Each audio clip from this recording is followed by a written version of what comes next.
Good morning from Panhandle Outdoors, America's only daily outdoor TV show. Your source for fishing, hunting, and information for folks who enjoy the great outdoors. Now sit back, relax. It's Panhandle Outdoors. Good morning, folks. Welcome to Panhandle Outdoors. I'm Winston Chester. Glad you're here this Friday morning. Got a great show lined up. We're going to give away some good fresh seafood. Got a special guest in here looking at some great pictures. Got a little video.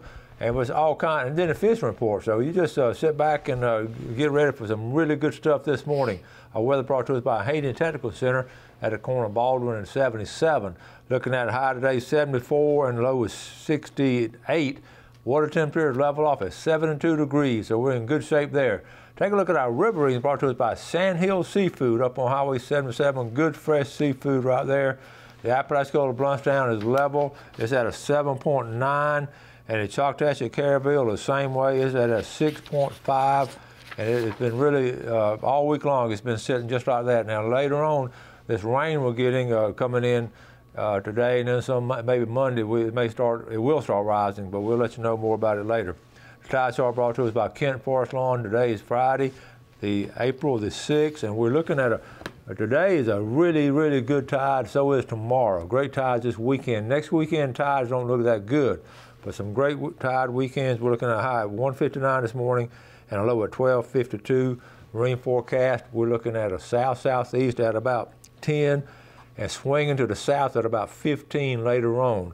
And let's go into our fishing game time brought to us by Blue Water Outriggers. 5:29 this morning to 7:29 right now. And this afternoon, 5:53 to 7:53. Of course, the big thing today is a Blue Water tent sale. Just as soon as the show ends, Bill Allen and I are going to race down there to see who gets down there first. So let's take a break and we'll be right back.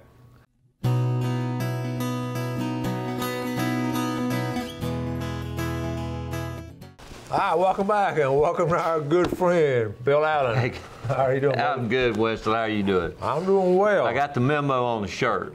We did. We're matching today. Listen, if you'll go ahead and finish the show, I'll head on down to Blue Water. Yeah, no. I've already let the air out of one of your tires. Well, we're going to, just as soon as the show ends, we're both headed down that way, and we're looking for all kind of, I just love going down there, and I never come back without something. What are you looking for? Well, that's one of those places where you go and you always find something that you didn't know you needed, but you have to have. Yeah. But I'm looking to upgrade some pompano rods and reels for beach fishing. Yeah. So I'm going with a purpose this time, and then whatever else comes up is just be a surprise. I tell Gail, I said, honey, I know your birthday's coming up pretty soon. I know you want something from Blue Water, or either that or maybe a chainsaw from Sowell. But, yeah. So we're going to have fun down there. It'll be good to see you all. I'll have some decals with me. Remind me to take these with me. So I'll have some decals with me if y'all want to get some if you run into Yeah, and that shows, that sale is Friday and Saturday. Yeah, today and tomorrow. Yep. Yeah. Good stuff. And we got I tell you what, they call them rain tomorrow afternoon, so we may want to get on down there. Yeah, everybody wants to get there early. Okay, let's move on. Now, you've had a couple of good fishing trips. Let's talk about the Spanish mackerel trip first and tell us about, we'll show this guy. Tell us about it. Yeah, well, the first one there with that's a colleague and good friend of mine, Bob Baker from Columbus, Ohio.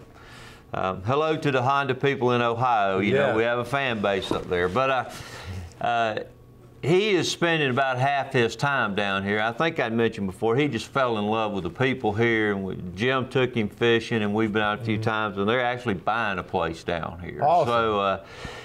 So, Dalton and I took him out to kind of show him the ropes on the Spanish fishing. He'd never done that before, and so he picked up a couple of rigs, and here, these next 2 or 3 shots, he's got he's doing a magic act with the Spanish, try to get the feel for them. That's exactly right. Dalton was my son, of course, was the deckhand and the rig master, but.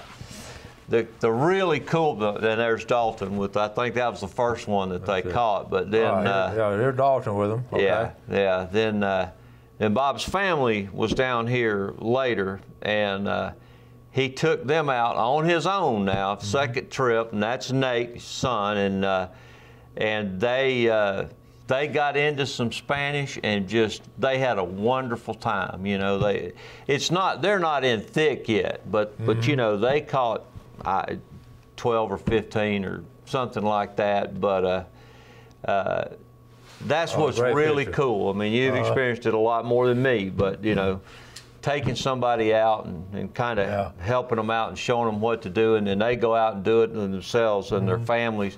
Now they're hooked. They're hooked. It's that's right.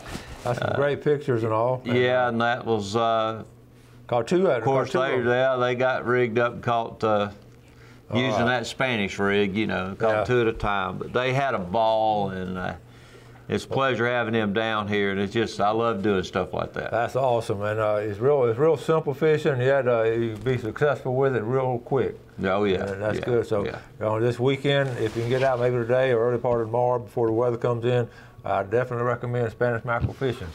And you had a new convert, and that's a Honda plant up there in outside of Columbus. Ohio. We got a group, so appreciate y'all watching Panhandle Outdoors. Yeah.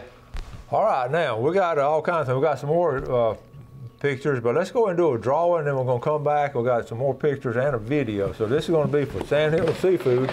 I want to let Bill draw this, because all the one's going to be happy now, the person winning, everybody else going to be mad, so they'll be mad at you. You blame it on somebody else. All right.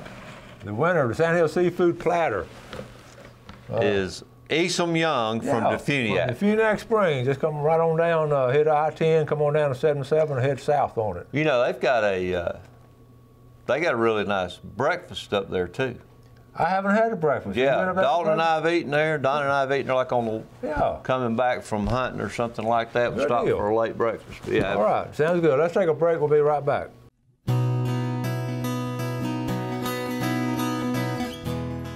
Okay, welcome back. Glad you're with us again. We got all kinds of stuff coming up. But first, let me mention tomorrow now, Florida Queen is taking off a 12-hour trip. We haven't got a lot of information from it. It's sort of in transition out there, but you can always count on Captain Bobo to take a trip on that. And it's going to open up tomorrow with Bobo on a 12-hour trip. And we're going to get out there with them and get some more information on their schedule and everything. But things are starting to pop up, so don't forget that. Now, before we get to fishing pictures, you folks are so good about asking about my family and the kids and all. I'm going to show you two family pictures because you're always asking about them. And this is Wendy and her family. They went to Hawaii for spring break, Bill. Well, we didn't get to go that far. I didn't get the invitation. We didn't get the invitation, but they're at Pearl Harbor right here. This is one of their, and that's Walter and Ashley. Whitney's in the middle. That's Whitney, and that's Wendy, and that's Mason. He's grown like a weed. But they went to Pearl Harbor, Bill, and they had the most. Wendy said. The family loves history, and Wendy especially loves history, and they had such an emotional experience out there. And they said, tell everybody hello, and they miss y'all too, and they're going to get back down as soon as they can. Hopefully they're coming down for Memorial Day weekend. And these are my other two. It's Chip's two daughters. This is at Disney, and during our spring break. We went to Disney during spring break. That's Maddie McKenzie. And the great thing about that story, I may have told you, Bill, we were able to, we got there early, and if you're going to go to Disney, you want to go early. And we got there early, and so we hustled from about 7:38 to about 1 or 2 o'clock, and then Gail and Chip and Jill got tired, so they went back to the hotel. Matt and McKenzie were going, and they said, we're going to keep on going. So I stayed with them.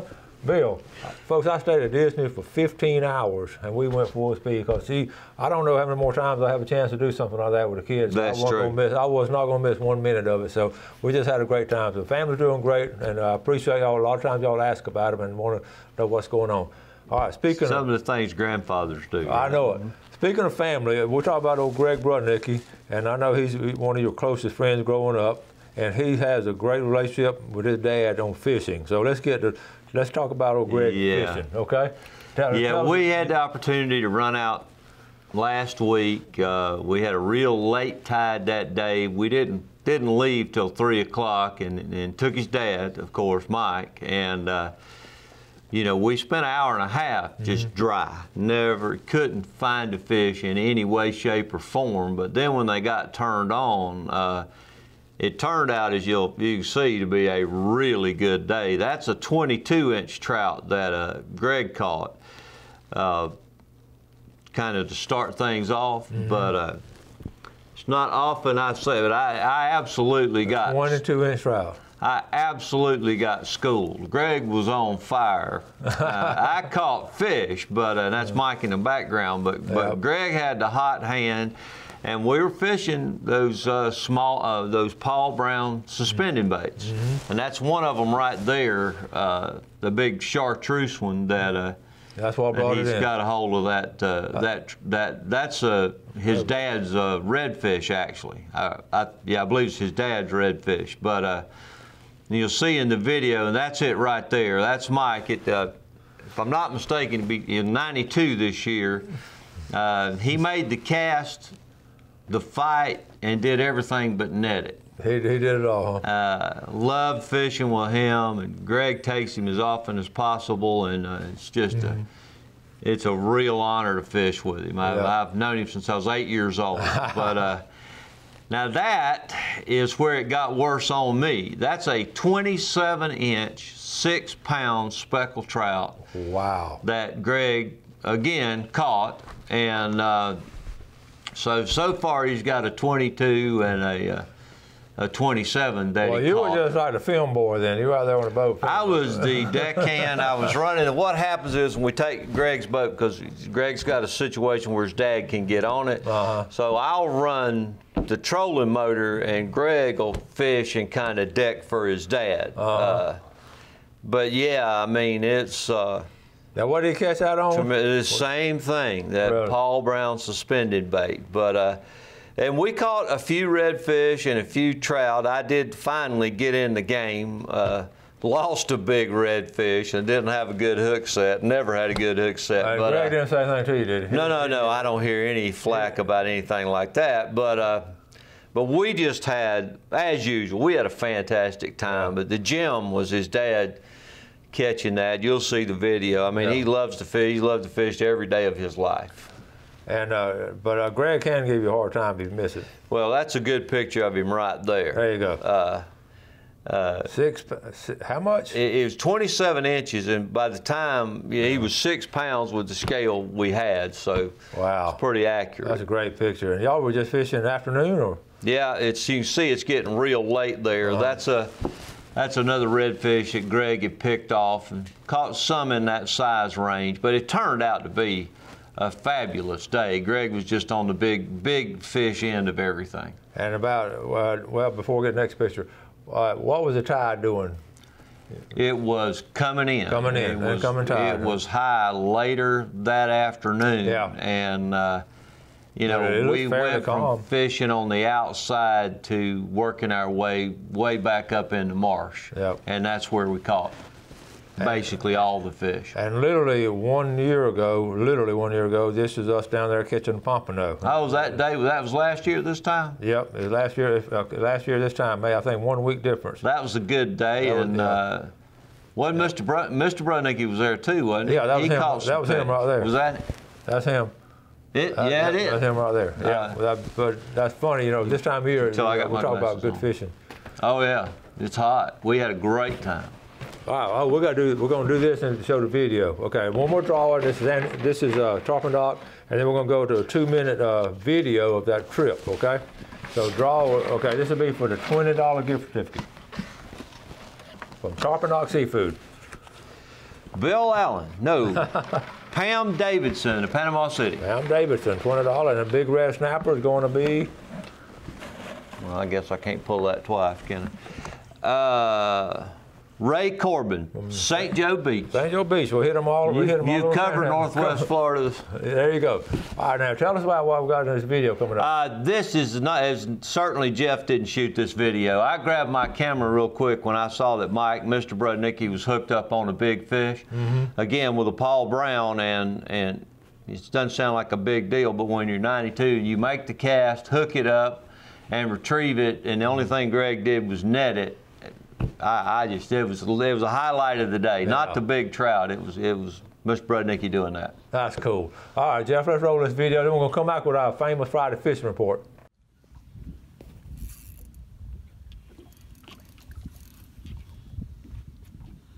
Get on him, Mike. Just give him that lure.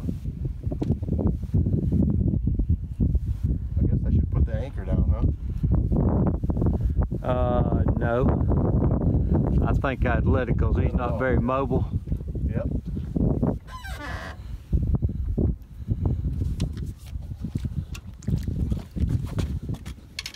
Don't you let it wear you out.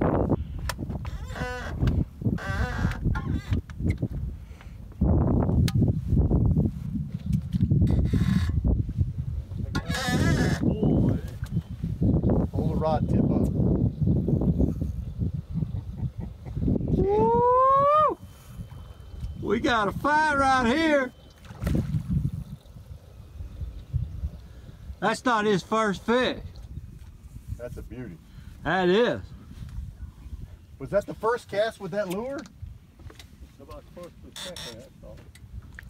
What'd you put on, Greg? It was another Paul Brown. It was almost the same as he had, except a little lighter color. About the same color as one you have on.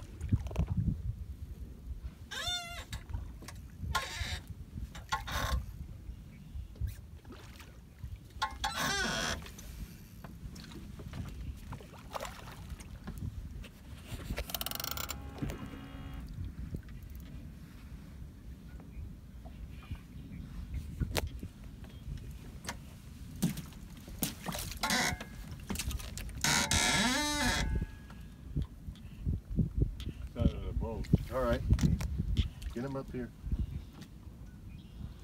Wear him down. Wear him down.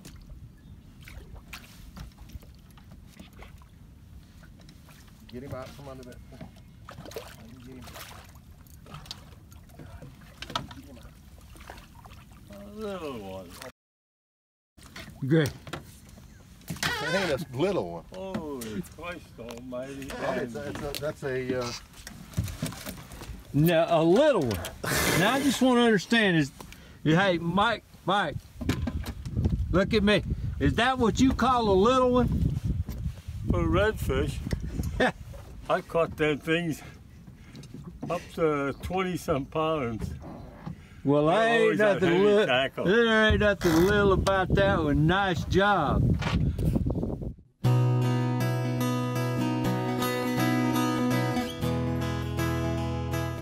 Okay, welcome back. Good video right there. I love it. I'd trade, every fish for that. Greg would too. You mentioned something about Greg. Now we need to share this because this is about, he's about getting a hook, those hooks in his hands.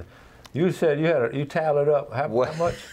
Now he gets them in there bad. Y'all seen the pictures of those hooks getting in his hands? Listen, it's just a run of bad luck. But that day as well, I cut one barb out, and I don't recommend it, but he pulled the other one out. Ooh. He's tough, in but the past 12 he's months. had a run of bad luck. That's 4 piercings in the past 12 months. I cut 2 of them out. He was with his brother Benny one time, and I think by himself one time, but it's just, and it's not like Greg's caught thousands of fish, and just move the wrong way and boom. That hurts. All right, let's get on with the fishing report now. Captain Mitch Coleman sent this in from Mexico Beach. Water's warming to 71 on the beach and 68 on nearshore structure. Spanish mackerel bite is great, using the mackerel tree with a coho killer in place of the Clark spoon. Sheephead's still around for a little while, but smaller fish since the spawn. Beeliners are biting good on squid on bigger structure. Those beeliners, I've seen a lot of good pictures of beeliners recently, and that's good eating and all. Well, it's getting right.